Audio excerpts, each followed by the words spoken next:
unfortunate anniversary of 1 month since our first COVID-19 fatality in our state.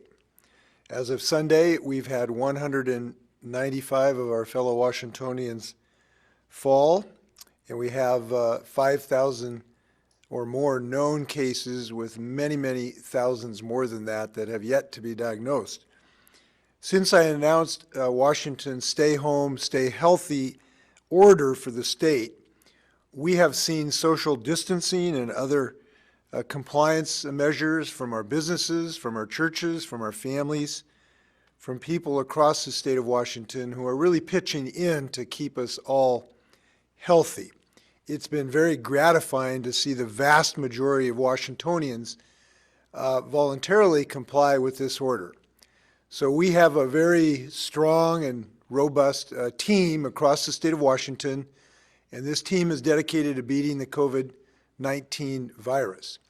And today we'd like to talk about the ability and need to grow that team and recruit new members to that team against the COVID-19 virus, because if we're going to beat it, all of us have to be engaged. All of us have to be leaders, because the more people that are leaders, the less people who are going to be victims. And so that's why we're here today.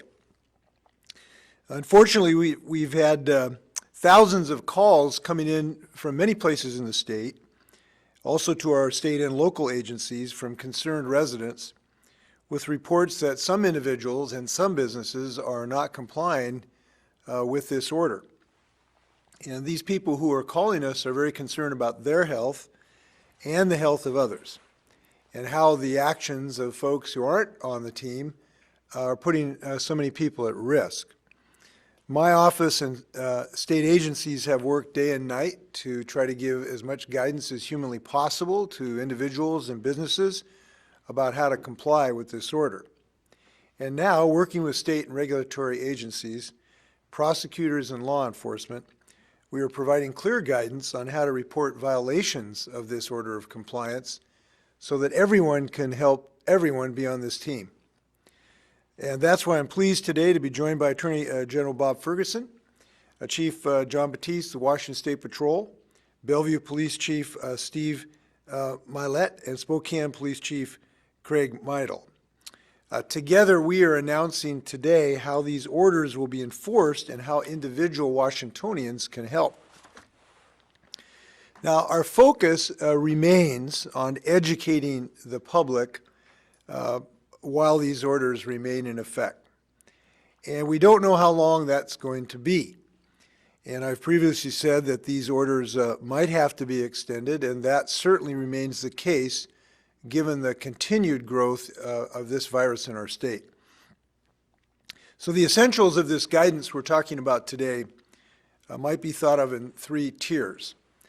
The first tier: if state or local authorities receive a complaint from a citizen, they're going to let people know that if they are violating the order, they really need to stop violating the order and comply with what is healthy for everyone in Washington. The second tier: if they don't come into compliance, the state is going to take action, starting with citations, suspension notices of a variety of permits, including revoking business licenses if that's what's necessary to bring these folks into compliance. The third tier, if that is still not enough, but local and state authorities are going to refer these complaints to the Attorney General for law enforcement, either for civil or criminal charges. We know that violating orders can amount to a gross misdemeanor, but taking the people to court is the very last thing that will be considered and should not be necessary under any conditions for folks who really value the health of their loved ones and respect for everyone in our community. So if you believe a business is violating this order, we have a one-stop online form to submit your complaint so we can investigate it. And that's at coronavirus.wa, that's wa.gov, G-O-V, coronavirus.wa.gov. So if you see gatherings that are in violation of this order, we'd like you to use your best judgment and decide whether to notify local law enforcement or this site that we've set up. And you should find the direct line to your police department. Please do not call 911, that's for emergencies, unless there's an immediate threat to safety. And I do like to stress this. These are local decisions, and we're not going to tell local law enforcement how to do their jobs. We think the best way to help is to provide information and let the local law enforcement agencies make their decision. And I want to thank local leaders around the state for stepping up to the threat this virus poses. The emergency responders, the police and fire who do not fear going in to help people in unknown situations, we know they're heroes every day, as are our nurses and physicians and ambulance drivers. These folks deserve our help, and our help is to not violate this order. We have people risking their health going into these hospitals today to treat people with COVID. And if they can do that, the least we can do is to follow the law of the state of Washington in this order to preserve human life of our neighbors and our families.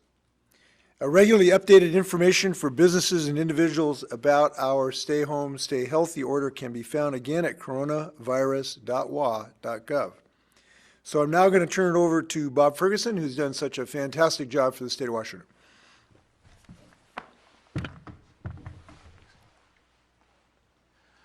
Thank you so much, Governor, and thanks to you and your team, who I know are working so hard on behalf of all Washingtonians to keep everybody safe. It's an honor to be here today just to reinforce a few of the key points that the Governor made and the role of the Office of Attorney General working with local law enforcement on this really important issue. Look, we're all in this together, and my office is working closely with state agencies and local law enforcement to ensure that the Governor's emergency proclamation and orders are followed.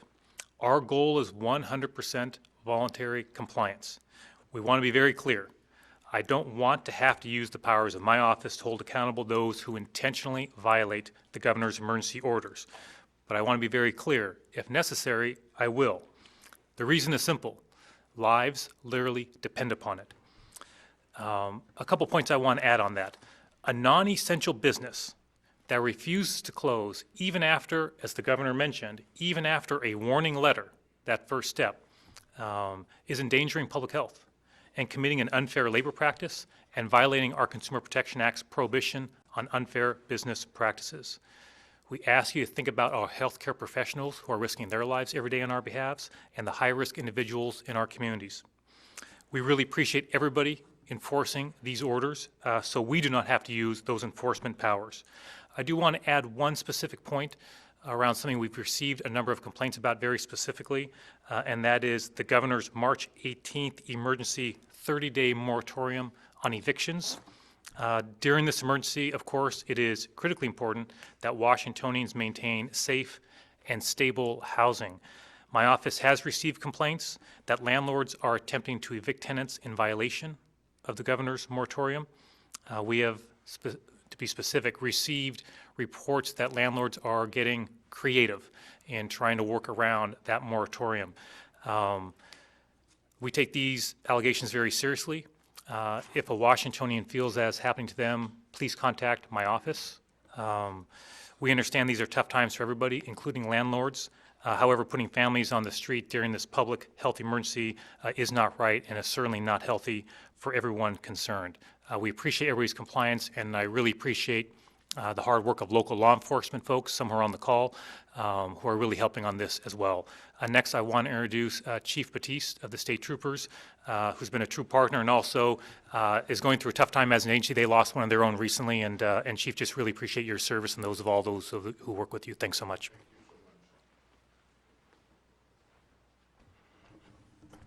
Folks, we're all in this together. Governor, I want to thank you for all that you're doing to help keep us safe. On behalf of all of law enforcement across this great state of ours, I want to thank the folks who are fully complying with the governor's order to stay at home, stay healthy. We really need your help. For the folks who are out of compliance, we need you to listen to my voice and those of my peers and become compliant. It's in the best interest of you, your loved ones, that you stay at home and you stay healthy and fully comply with this order. Lives are at stake. In our toolkit, if we fail to gain compliance, we'll be forced to use those tools. There are regulatory means that are available to us to deal with folks who are out of compliance. Citations can be used. And as a last resort, we can arrest people. That's the last thing we want to do. We really need you to help us help you stay safe so that we can keep our loved ones healthy and keep you healthy. So please, do the right thing. And what's the right thing? Stay at home, stay healthy, and comply with this order. Thank you very much.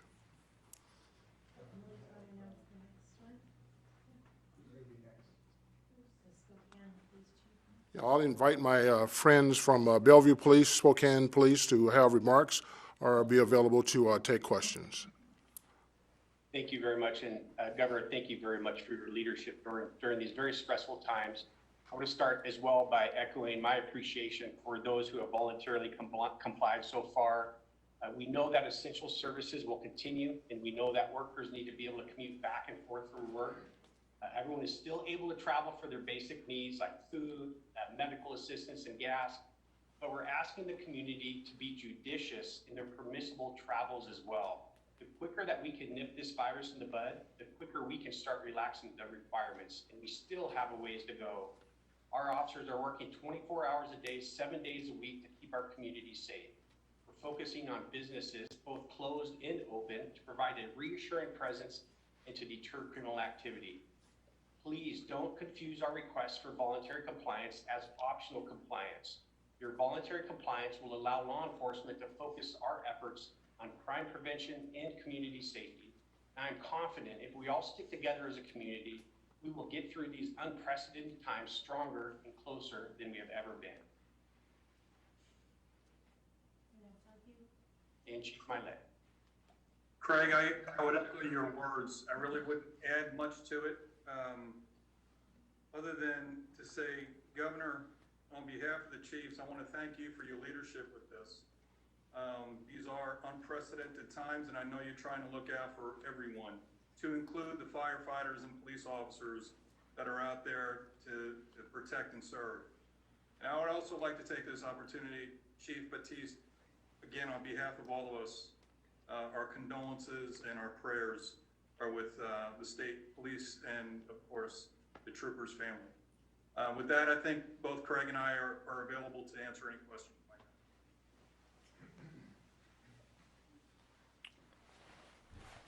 Chief, you just made me think of something talking about leadership. The one thing that I continually am impressed by is the fact of how many Washingtonians are being leaders in their own right.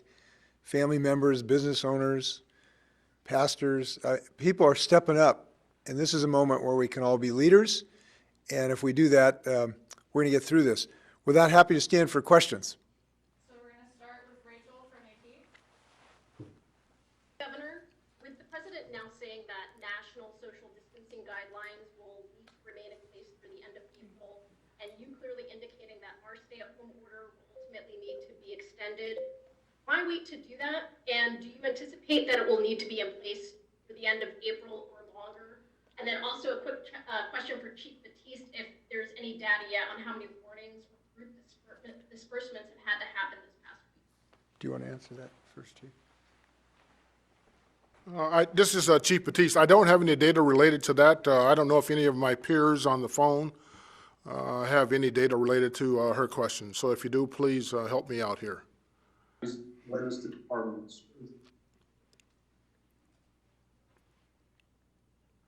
I couldn't understand you. Could you repeat that, please?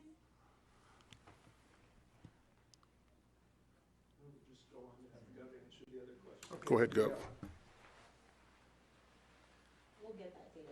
As I've said, we look at the data every single day, sometimes hourly, and we have extensive data about the positive rates of infections. We have extensive data about the hospitalizations on a daily basis of COVID-like hospitalizations. We have extensive data on traffic to indicate as a proxy how many interactions people are having, and obviously we have the infection globally in the state and our fatality rate. So we look at those things on a daily basis and try to make decisions based on that data rather than some doctrinaire approach. So we have not made a firm decision on this, as to what will be the next steps after this 2-week period. But I can tell you from the data we have today, it is very highly likely that there will be some further measures that are associated with stay home, stay healthy. And the reason for that is that while we may have had some success in some parts of our state, to some degree, a modest degree, bending the curve down of the rate of acceleration of the virus, we have some disturbing news in other places in the state. We just looked at yesterday's percentage of tests that were positive for COVID-19, and there's some very disturbing numbers in that. I'll just mention some of them. In Skagit County, 21% of all the tests came back positive for COVID-19 yesterday or the day before yesterday. In Adams County, it was 19%. In Island County, it was 17%. In Benton County, it was 16%. In Franklin, it was 15%. These numbers are 2 to 3 times higher than what we've experienced in the week or two before. So it is very alarming to us, frankly, and indicates that we have to refocus our attention, redouble our efforts, and stay on top of this effort. So we don't know the duration. If that decision was made, now that decision has not been made yet, but if that decision is made, we will look at the data, we will listen to the epidemiologists, we'll talk to the world's experts, decide what might be necessary. But I do believe we need to do what's necessary so that we can get ahead of this and not have this drag on for years. So that's how we will be thinking about this issue. Next, we're going to go to Keith with Como. Governor, what are you talking about? Mainly cracking down on businesses rather than having officers driving around and arresting people out on the street in their cars, that kind of thing. I think the question is, why are we focusing on businesses rather than stopping cars? Well, it's still legal to drive a car in the state of Washington, and so there's not a reason for pulling over drivers. There is a reason for pulling over people who, might be want to sell hot tubs that aren't necessarily an essential business. And for those businesses that are not essential, it is illegal to be in operation right now to endanger human health, and that's where we can take action. But I will comment on this issue of driving. While we've had some success in reducing what you might think of non-essential trips, we do not believe that we've had as much compliance on that as we need. We think we might have reduced the trips by perhaps 50%, and that's a round number. We haven't done the full analysis yet. And we need more people to really stay home and not go out when it's not necessary. And frankly, there's just too many folks still doing that. And we need people to make individual decisions. One of the things I said the other day, and I actually believe it, maybe not a bad idea to tape a photograph of a nurse who puts his or her life in jeopardy when they go into these environments sometimes on the dashboard of your car, and really say, is this trip really necessary? Because when you do go out, to some degree, you're exposing yourself either as a transmitter or a potential victim. So we will be looking at those numbers in the upcoming days to decide what is the next step. Now we go to Joe with the Seattle Times. Governor, you mentioned that the state's gotten thousands of calls of people alleging that people or businesses aren't violating these orders. Can you give some more detail on what sort of calls you're getting? Is it particular types of businesses? Is it particular parts around the state? I can't give you that, Joe. If there's any summary of it, I'll try to provide it to you. I don't have particular information about that. I'll try to send you any information that we can. I'll get that to you. Now we're going to go to Jim with the News Tribune. Yes, I have a question for the Attorney General, which is, you had mentioned the landlords getting creative. I was wondering if you could also quantify that and how they're getting creative and what the state would do if individual tenants are at risk of being evicted. Sure, I think I can most easily answer the second part of your question, if that's okay, and that is, if someone is being evicted or faces the potential for eviction in a way that violates the governor's order, then yes, we are looking at those very seriously. We'd be contacting the landlord, of course, and doing what we can to assist the individual in that situation. So to be clear, we cannot have folks being evicted while this moratorium's in place. That's bad for everybody's health, reinforcing the governor's points already, and putting them in a challenging situation, to put it mildly. So in terms of what we've seen, there has been, my team has mentioned, as I mentioned, some creative ways, trying to essentially change the terms of the agreement, adding certain charges which, if not paid in a certain way, hey, it's not for lack of paying the rent, for example, it may be something else, okay, that they're getting after.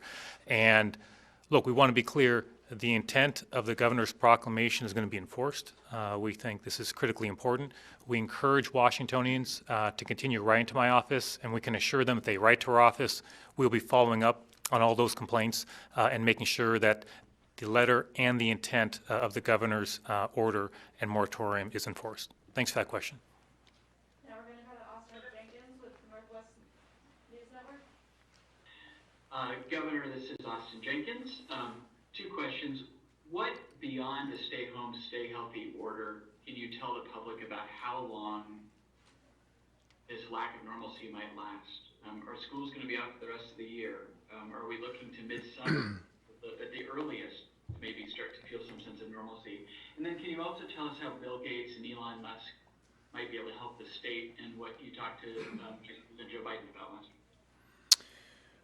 Yes, first off, I would very much like to be able to tell Washingtonians when we will have defeated this virus and when we can restore our games and our schools and everything else. I cannot do that. No one can do that today, at least if you're exercising decision-making based on data, because the data continues to come in and change over the days. As I've indicated in the last few days, there has been some additional data come in that is not as confidence building as we would like.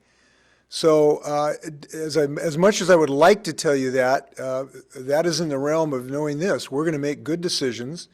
We're going to make a decision to return to normal when it's healthy to return to normal, and when we've done enough, so we've either eliminated or, as to the extent possible, the prospects of this virus coming back. And the debate is going to be, as we go forward on this with some of our stay home, stay healthy initiatives, is when do we get to the point where we make sure it doesn't come back? And that would be unacceptable to us to win a victory in the second half and then lose in the second half, or win a victory in the first half and then lose in the second half. So all of those decisions will be made when we have the data to give us confidence in making those decisions. And I want to tell people that I have an understanding of the uncertainty and how difficult that is in our lives. I have 3 grandchildren in public school. They want to know when they're going back, as does their mother and father. Certainly the small businesses that have been impacted by this, and this is a huge hardship on these businesses that employ people and sometimes have started a dream business. These are friends of mine, and it's very personal. So I want to tell you, I understand that uncertainty. We're going to do the best we can to answer the questions just as soon as we can. You had a question about my discussion with Bill Gates, Elon Musk, very productive discussions.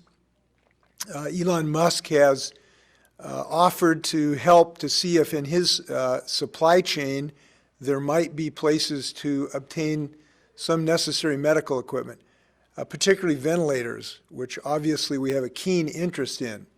And he's been able to help another state or two, and he's indicated that he will try to help to see if there's a way to help for access to them. He also was very useful in thinking through our policies, and he and I very much share the view that the more we have a unified response to this as one nation rather than 50 states competing for these products would be very, very beneficial. For instance, even if we could share ventilators from state to state, and if we had federal guidance in that regard, it'd be very, very helpful.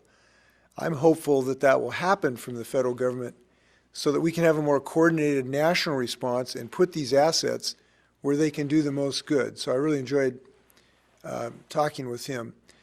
Bill Gates has been super in understanding the need for testing, and we had some ideas about how to maximize that. Together with the fund that he has funded for research, we're so lucky in Washington because we've had this research project for the flu and other viruses that now has morphed into providing some of the world's best research is going on because of Bill and Melinda's efforts and great researchers. So they've been very helpful. I talked to the Vice President this morning, and we talked about a couple of needs that I'm hopeful that he can be helpful with to increase some of the critical supplies we need, and he indicated he would try to see if he could be helpful in that regard. So I appreciated his call. We're having good communication with our federal partners. I've spoken to the director of FEMA, the Undersecretary of Health in the last 2 or 3 days, and those conversations will continue. We're very appreciative of the Army that's now in Washington, the 627th from Fort Carson, and the Army Corps of Engineers is very active right now. So we're having good communication with our federal partners. There are some things that we are very hopeful that are going to be in the offing because they are necessary. We still have critical needs in the surge capacity of our hospitals. We have critical needs for personal protective equipment. We have nurses and doctors right now who are struggling to get access to our personal protective equipment. And we are trying to build that supply chain not only through the federal government, and we have got masks and the like from the federal stockpile, but we are also pursuing our own system of ordering material anywhere we can find it in the world today.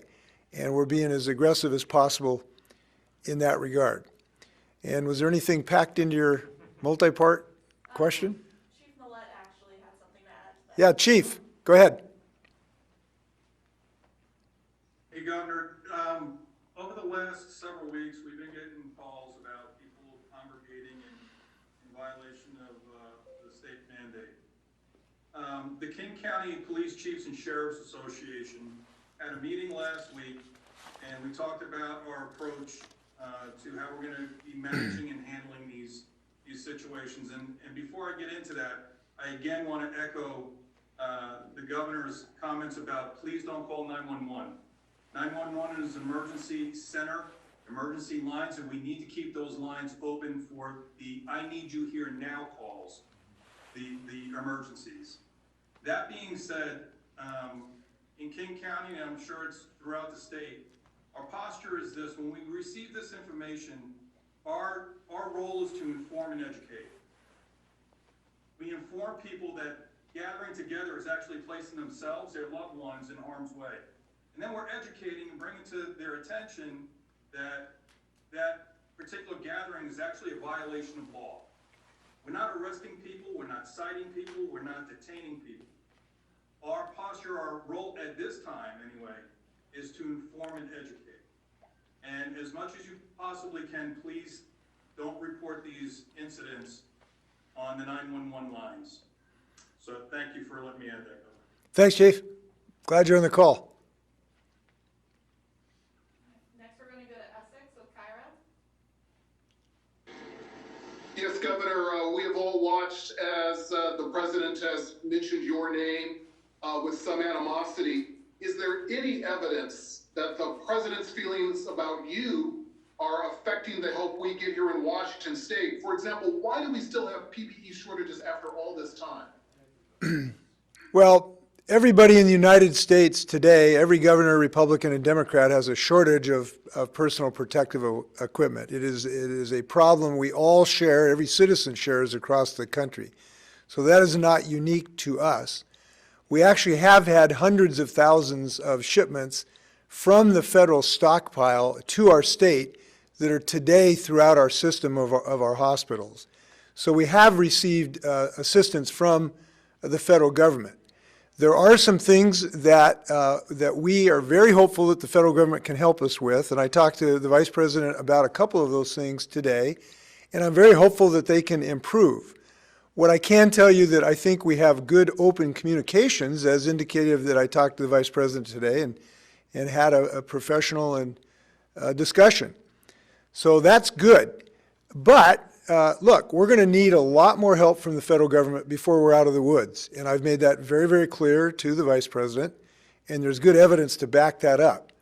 So it is appropriate for us to make sure that we let our federal partners know what's needed. And it is needed here. And again, I'll just come back to this issue.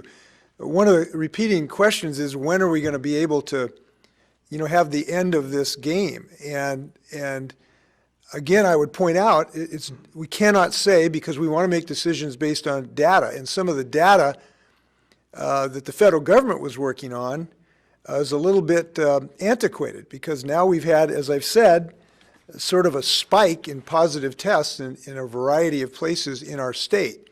That's going to up, or should up, the commitment of the federal government to help us on hospital beds, on ventilators, and a host of other medical equipment. So we make sure that they know about that on a daily basis, and that's one of the things I talked to the Vice President Pence about. One other comment, if I can. One of the really hard things about this disease is you don't know what it's going to do to you until 2 weeks after you either took a good action or you took a bad action. And so the results are 2 weeks before we really know or after we take an action. And what we're seeing is, in some of the areas in the state that have not had many fatalities yet, people have just not seen the mortality associated with this enough to really be committed to follow this order, frankly, and hunker down. So we're seeing some more compliance in the central Puget County core area, where people have seen their neighbors die. In some other places in the state, they haven't really seen a lot of that yet, but it is coming. It is coming, and people need to understand that. What has happened at Evergreen Hospital in Seattle is coming to the Tri-Cities, in Moses Lake, in Port Angeles, in Vancouver, and it's already there. So again, it's why we're here today, to encourage people to be uniform and being part of this team so we can get through this together. Next, we're gonna go to Jim with the Spokane Review. Thank you, Governor. In Spokane, they were told today that there were only 3,000 test kits available across the state as of state kits, commercial ones. Is that still the case? And if so, when can we expect that to change? And since we have Chief Meidl on the phone, I'm wondering if he could detail what sorts of gatherings or businesses his officers have been in contact with, trying to get them to comply with the order. Chief, you want to answer that? Sure, absolutely. Thank you very much, Governor. So, I'm not going to go into specific details about which businesses, but I will say that we have set up a website as well as a phone number here locally for folks who want to call in and complain about a business that is open and should not be. It's not an essential business. We also are asking our community to use this same website, which you can find on our website, as well as a phone number for those complaints. Make sure that you leave crime check and 911 open as well. We do have a format in place. We're working with the Regional Health District on those businesses that are violating. Again, our first priority is education. We don't want to have to go the enforcement route. If we do find ourselves having to go that direction, we're going to work closely hand in hand with the Regional Health District on that process as well. On the test kits, good news and bad news. The good news is that we have, because we have been as aggressive as possible in first standing up the Washington State Crime Lab that has tripled its production of being able to analyze these tests. Because we're lucky to have the University of Washington capability, which has tripled or gone up by a factor of 5 or 6, we've been able to have probably about the second highest testing in the United States per capita the last time I checked. That's the good news. The bad news is we are way, way, way short in our testing capability, as is every state in the United States. And so we have been working on two parts of this. One, what you might call the back end, which is the ability for the laboratory to take the sample and test it. That is going up dramatically. We're in the 5,000 or 6,000 range, I think, a test today now. I'll have to get you the number. Yeah, we're in about the 5,000 or 6,000 tests a day range. That's gone up by a figure of, probably 20 since a month ago. So we've been quite successful building the analysis part. But now we got a choke point on the test kits themselves. That's the swab and the vial medium that you have to preserve the test in, and plastic bags to send it to the lab.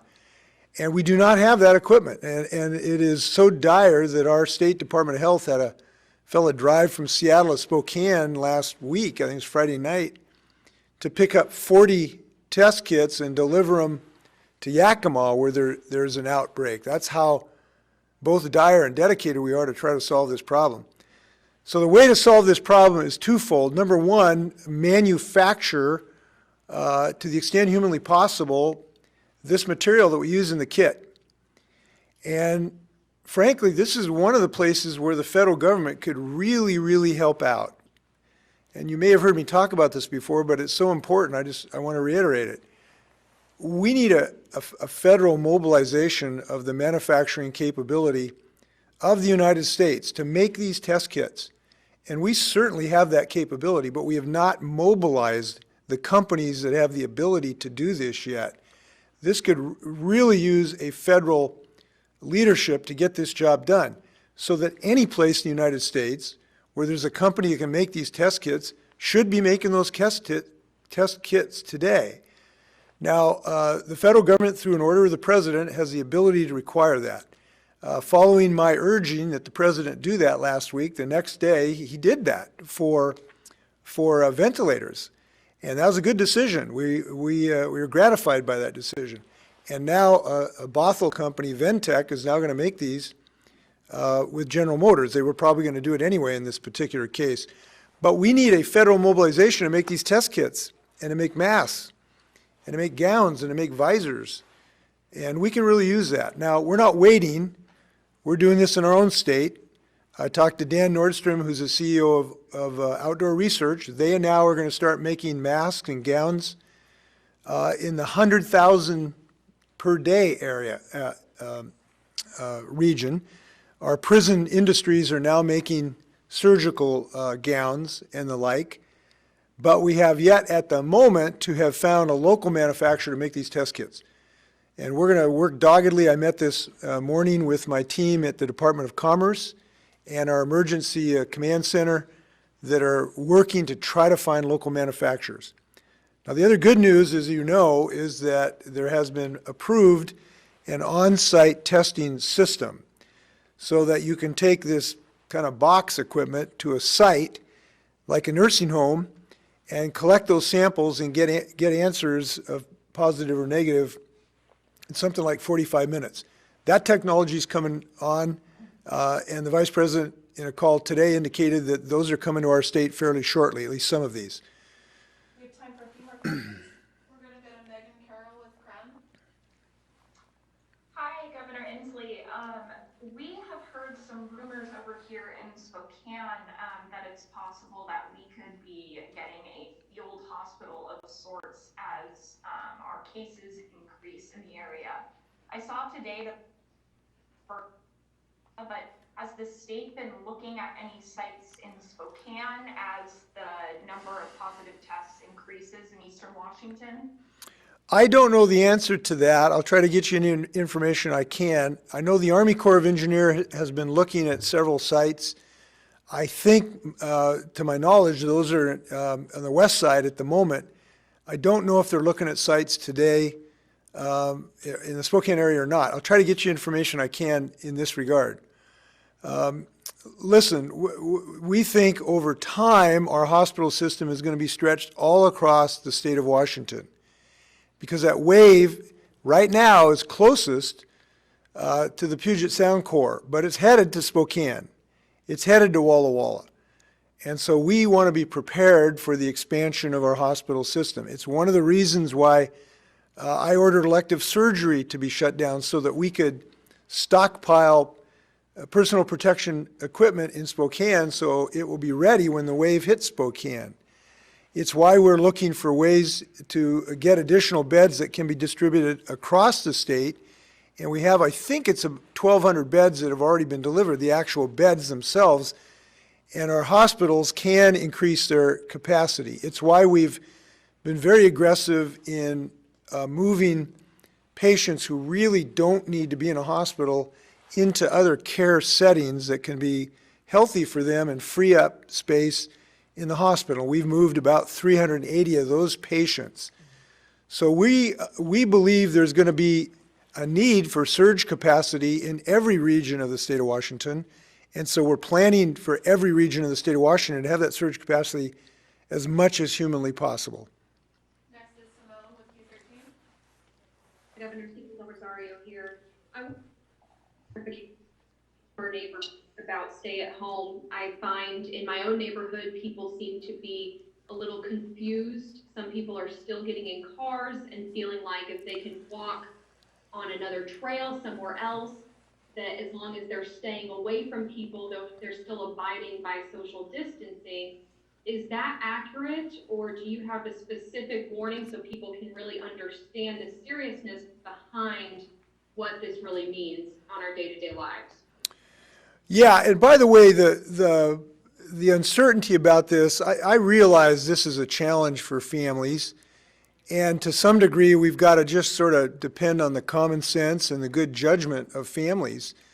And I will just say, I think that the way we should look about this, when we go outside, we should think about, first off, that can be very healthy and a really good thing. I go for a walk almost every single day, and when I do, I just make sure to stay away from people, and I don't go where there's a crowd. I don't go where there's a bunch of people.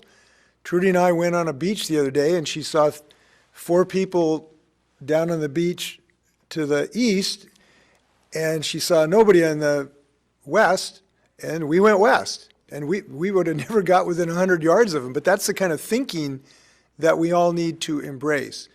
Now, can a person go into a car to a lonely trail? I suppose that might be okay, but we really discourage unnecessary driving outside of your immediate area.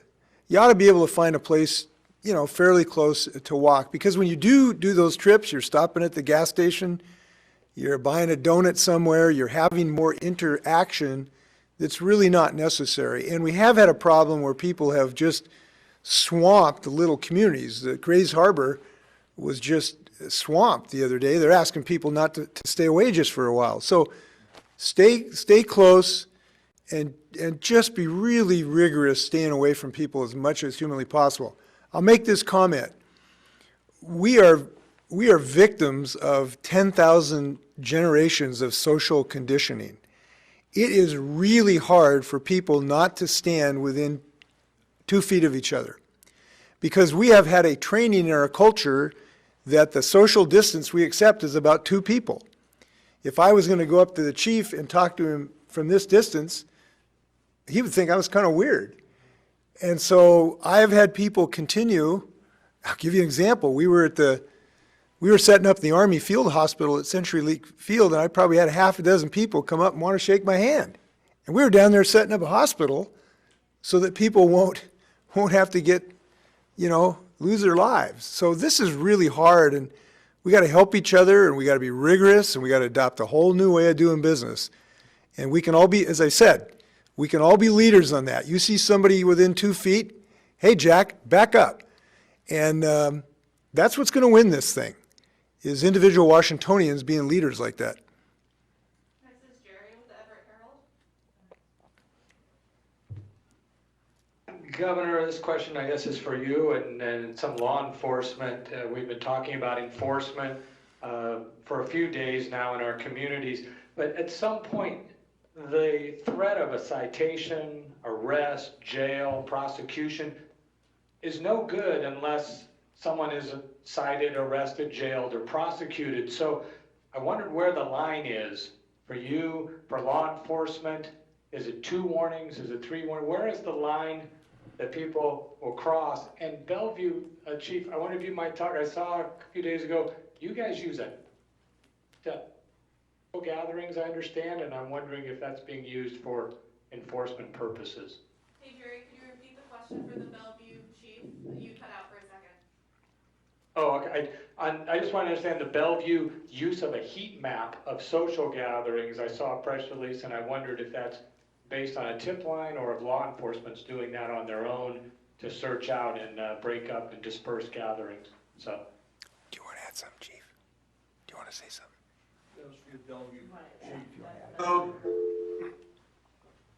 In order for us to relieve the potential pressure on the 911 system, we came up with a tool for the public to report incidents as they deem necessary.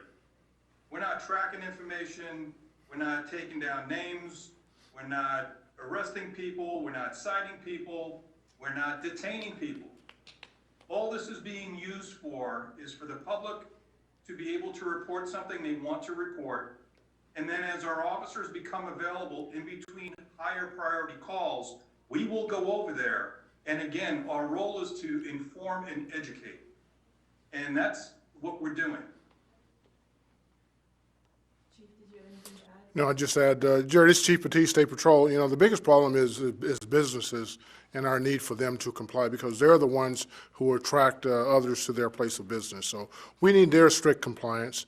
And when it comes to individuals, if you get repeated calls associated with people flaunting the obligation to comply, then that's when we're going to start looking to step up and take some necessary action, be it through regulatory, be it through citations or other means. But the last thing we want to do is have to arrest someone, to actually have to place someone in custody and arrest them. That is the last thing we want to have to do.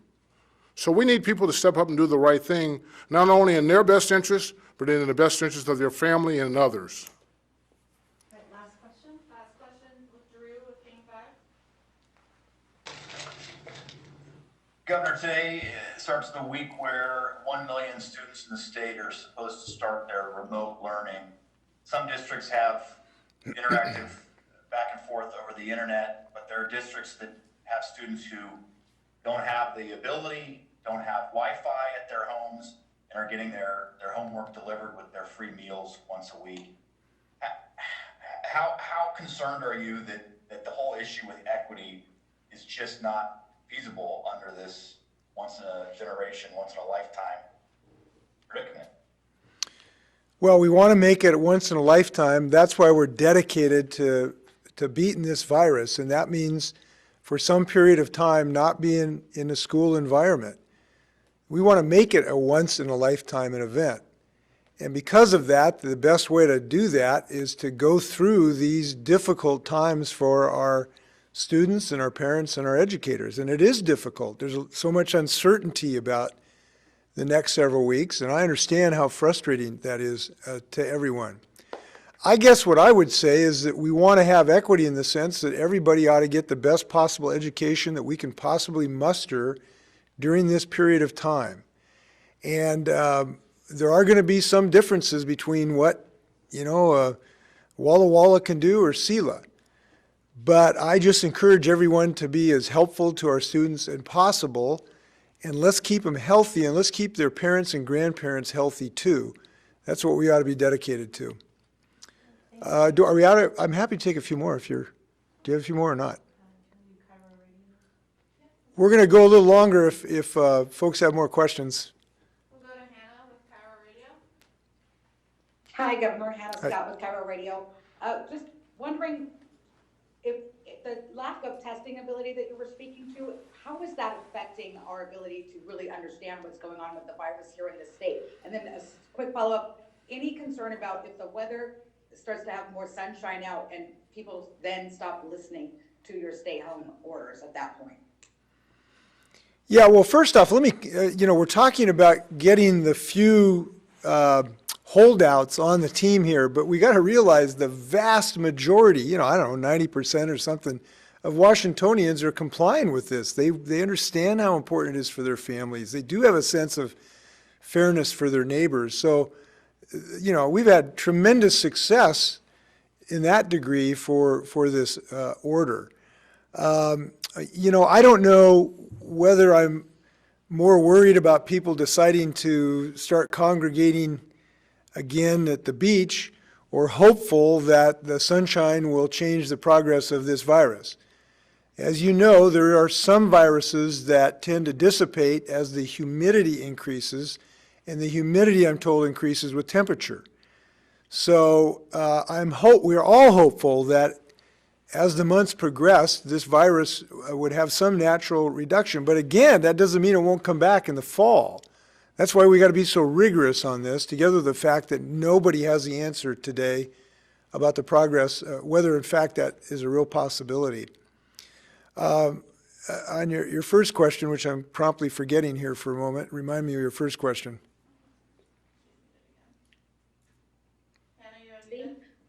Oh, sorry. Testing, yes, I'm sorry, testing. Yes. So, yes, look at every governor in the United States wish they had a statistically significant, double-blind research about who has this disease and where they are today. That would help guide our decision-making about when to do these stay-home orders and how long to embrace them. It would be tremendous to have that kind of information. It would also be helpful to find the people who are infected so that we can get them isolated, and so we can choke off the disease that way. So there's two ways to stop social interactions. One is what you might call a blunt instrument, which is everyone has to remain isolated. Or if you had everyone tested, you could just isolate the people who are infected. That would be obviously much less disturbing, but we just do not have the testing capability to do that. So it's a big time hindrance to our efforts. But it is not a hindrance in the sense that we know what works. What works is to stay home. And there's no mystery about this. You don't need a test. You don't need a Nobel Peace Prize or a doctorate in biology. This is what works. And so we ought to do what we know works, uncomfortable as it is. And that's why we're taking this approach, and that's why we're building everything we can to build testing capability. Again, I want to reiterate, because it's so important to my state, we need the federal government to do for the testing equipment, the swabs, the vials, the preservation medium, the masks, the surgical gowns, the visors.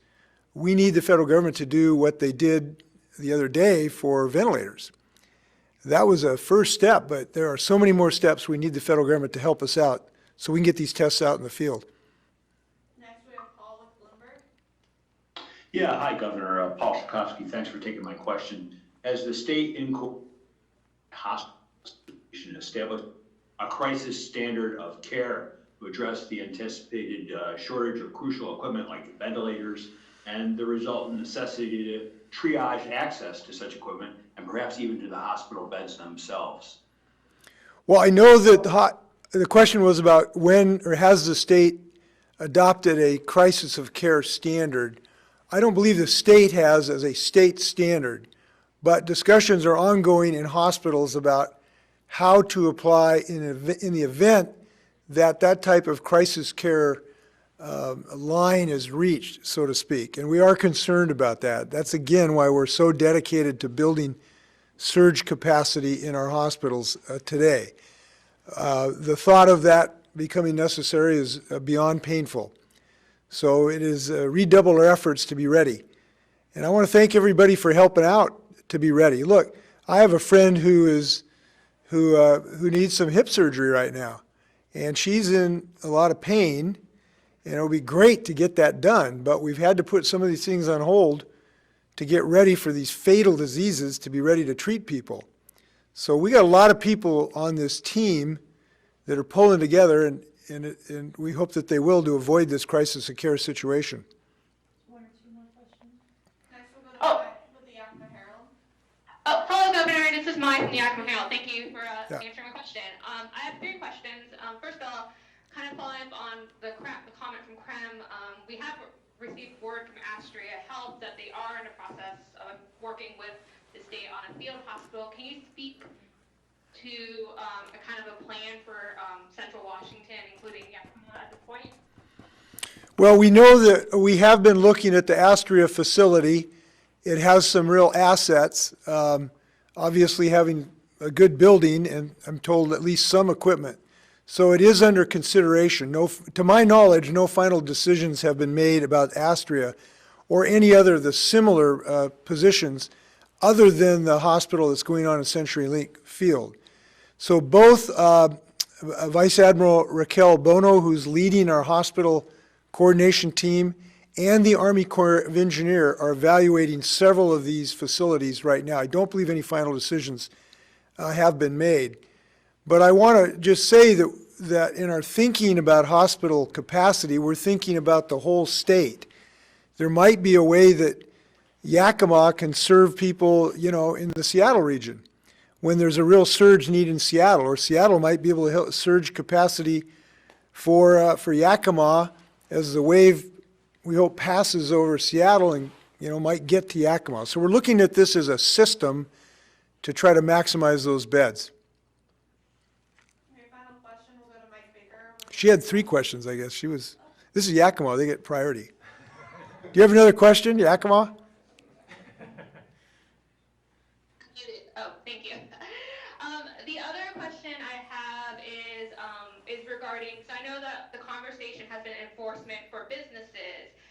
There's been some concerns from various farm worker groups and actually the ag industry that farm workers are getting harassed by law enforcement when they're working. And there's actually been conversations in the ag industry that, you should have letters, even though I know that you guys have made it clear that you don't need a letter to say that you're essential and can work. So I just wanted to ask if there's any efforts to, emphasize that essential workers don't need these letters, don't need passes, because there are people that are saying you do need a pass because their workers are getting harassed for it. Yeah, I'm going to let the chief respond here. Yeah, this is Chief Batiste, State Patrol. So for our folks in Yakima, we've actually used our Spanish-speaking trooper who has our El Protector program to go out and educate and talk to the Spanish-speaking community about this. There is no enforcement when it comes to that. We put that out all over Twitter. We work with Idaho State Police to make sure that both states are in collaboration in this effort when it comes to rumors about the border being closed at the state line. So we're trying to push education out there. We've had a couple of complaints about that. We've looked into those, and we've not been able to substantiate those. It is very important to our farm workers' health, though, that they socially distance, because even if you are working in an essential business, we still need people to be to socially distance themselves and not come within 6 feet of other people, just to the extent humanly possible. So that's good advice for everybody, and I hope folks follow it. Let's go to another questioner here. Last question, it'll be Mike with the New York Times. Yeah, hey, Governor, just ripping up the questions about test kits. I understand the president conveyed to you and the other governors today that there were no issues, or he hadn't heard no concerns about the test kits for weeks. The concerns that you're describing here, have you conveyed those to the federal government? What way have you done that? I'm just thinking for a moment how to answer that question.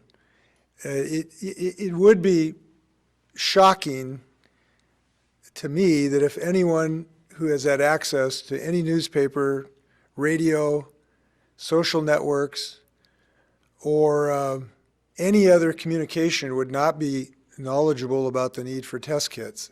And I can be assured that the White House knows very well about this desperate need for test kits. Now, my understanding is the president did say that today, and I was shocked when I heard him say that, and I'm sorry to say that. But I can tell you that every single governor in this United States understands the importance and the fact that we are way behind the curve on test kits. So I'm hopeful that the president will take a look at this issue and be helpful. I want to reiterate this too. We have had help from the White House. Mike Pence has been very communicative with me and was as late as this morning. He has attempted to clear out some sort of regulatory underbrush that has been helpful to us. He helped us, for instance, when we had to get a federal regulation removed for some of the early testing that prohibited us from doing some of the tests that we needed to do, and he helped accomplish that. That was helpful. So I just want to reiterate, there are things that we appreciate that the administration has done, but we got some work to do in this regard. Thank you very much. And David Postman, Chief of Staff, will be available for audio-only questions right after this briefing. So thank you to the police chiefs on the phone as well. I'm sorry? Can I ask you a quick question?